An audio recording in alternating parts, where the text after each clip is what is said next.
উফ, কি জিনিস রে মারা, ওরে বাবার জিনিস। হ্যালো, কিছু বলছেন? বলেন। বলছি বাস আসতে আর কতক্ষণ দেরি আছে? বাস আসতে অনেক দেরি আছে, আমার বাইকে চলো, কোথায় যাবে আমি দিয়ে আসছি। No thanks. ম্যাডাম কি বললেন বুঝতে পারলাম না। বললাম থাক, আমার বাইক লাগবে না, আমি বাসেই চলে যেতে পারবো। উফ, কি যন্ত্রণা। কি? এখনকার মেয়েগুলা কেটিএম ওয়ালা প্রেমিক খুঁজছে, আর আমার কাছে রয়েছে ইয়ামা RX 100 100 সিসির বাইক। চেপেই দেখো না আমার এই বাইকে, পিকআপ মারবো তো সাইলেন্সার দিয়ে বট করে ধুঁ বেরিয়ে যাবে।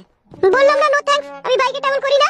উইলো বাবালো, সকালবেলায় তো বাড়ি থেকে মনে হচ্ছে নাস্তা করে বেরিয়েছো, সিদ্ধ ভাত আর আলু সিদ্ধ খেয়ে। যাওয়ার ইংলিশ উইলো বাবালো, পারবা তোমরা চ্যাংড়া ছেলের মন মাতাইতে? What nonsense? ননসেন্স মানে আমি খারাপ ছেলে নাকি? তোমার সাথে কথা বলাই ভুল হয়েছে। তা তো হবেই, আমার কাছে 4 হুইলারও নেই, আবার কেটিএমও নেই।